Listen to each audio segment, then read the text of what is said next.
انواع، اس لیے خود فیصلہ کر لینا، اس خود فیصلہ کرنے سے انسان گمراہی اور ضلالت میں پڑ سکتا ہے۔ چنانچہ لکھا ہے، حضرت خلیل سارنپوری فرماتے ہیں کہ ایک خط آیا کسی مرید کا، اس خط میں بڑے زبردست احوال، ایسے احوال کہ اے پیر و مرشد، میں جب ذکر کرتا ہوں تو یوں انوارات ظاہر ہوتے ہیں، یوں نور ظاہر ہوتا ہے، اور ضرب لگاتا ہوں یوں نور ظاہر ہوتا ہے، نور ہی نور کا ذکر کیا، خوب لمبا خط۔ تو یہ کہنے لگے میں نے جب یہ خط پڑھا تو میں سوچا حضرت گنگوئی اس کو تو خلافت بھیج دیں گے، کہیں کہ بھئی تمہیں خلافت دیتا ہوں، تو جناب ترقی کر گیا، تو یہ انوارات نظر آ رہے ہیں۔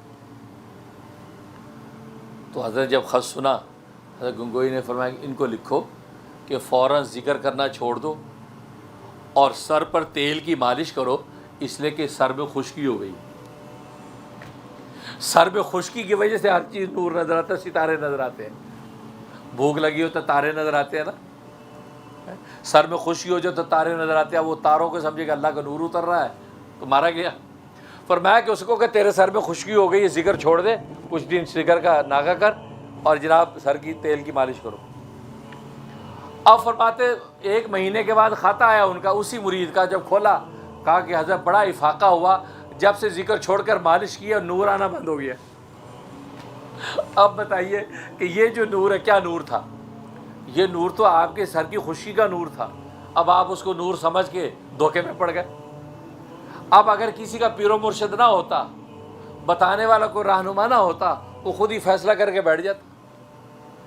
جیسے کہ میں نے سنایا تھا واقعہ حضرت غوث پاک پیران پیر شیخ عبد القادر جیلانی رحمۃ اللہ علیہ کا، کہ وہ جنگل سے گھر کی طرف تشریف لا رہے تھے تو ایک درخت میں سے آواز آئی، روشنی پھوٹی آواز آئی، کہا کہ عبد القادر میں تمہارا رب ہوں، میں تمہارا رب ہوں اور تمہاری عبادت سے میں خوش ہوں، اب تمہاری عبادت کی ہمیں کوئی ضرورت نہیں ہے، بس تم نے حق ادا کر دیا۔ یہ بات کہی۔ اب میرے تیرے جیسا ہوتا تو کہتا ہاں یار واقعی کی تو بہت عبادت، کیا پتہ اللہ میاں کو ترس آ گیا ہو، اب نمازیں معاف ہیں، اب روزے معاف، یہ سوچتے ہیں ہم۔ وہاں کیا ہوا؟ حضرت شیخ عبد القادر جیلانی پیران پیر رحمۃ اللہ نے سوچا کہ یار نمازیں نبیوں نے مرتے دم تک پڑھی، انبیاء کو عبادتیں مرتے دم تک معاف نہیں ہوئی، یہ مجھے کیسے معاف ہو گئی بھائی؟ نبوت سے اوپر مرتبہ کس کا ہوگا؟ یہ تو ولایت ہے، تو ولایت تو نبوت کو نہیں پہنچ سکتی۔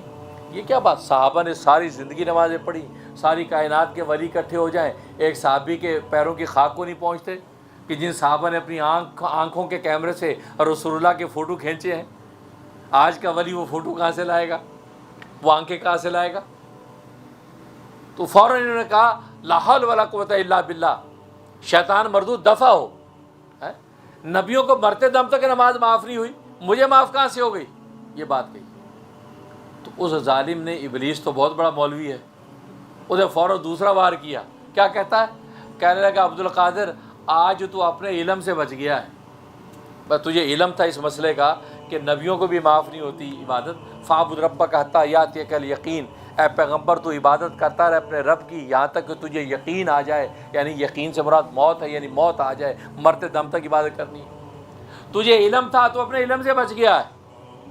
آج ہم ہوتے تو کیا کہتے ہیں؟ ہاں واقعی میں نے یار 2-4 مسئلے یاد کیے ہوئے تھے، میں نے 4 کتابیں پڑھی تبھی بچ گیا، یہ سوچا تو بھی مارا گیا۔ انہوں نے فوراً کیا فرمایا شیطان مردود دفع ہو، عبد القادر اپنے علم سے نہیں اللہ کے فضل سے بچا ہے۔ سبحان، کیا لوگ ہیں، اللہ اکبر، کیا لوگ۔ ہمیں تو ایسا بننا بھی نہیں آتا، کہاں نگاہ ہے ان کی، کہاں دیکھتے ہیں؟ بظاہر ہمارے جیسے انسان ہیں، اور جو لوگ شیر اور بکری میں، شیر اور بلی میں فرق کرنا نہیں جانتے، وہ ان ولیوں سے دھوکہ کھا جاتے ہیں۔ وہ کہتے ہیں ولی کیا ہوتے ہیں یار، چھوڑو، ہمارے جیسے 2 آنکھیں 2 کان 2 ہاتھ، ہماری وہ روٹی بھی کھاتے ہیں، سوتے بھی ہیں، ہنکتے موتے بھی ہیں، اے میں تم نے ولی ولی ولی، لا حول ولا، اس کا مطلب تم شیر اور بلی کا فرق نہیں جانتے، اس لیے کہ شیر اور بلی میں کتنا آسمان زمین کا فرق ہے، بظاہر دونوں ایک جیسے ہیں۔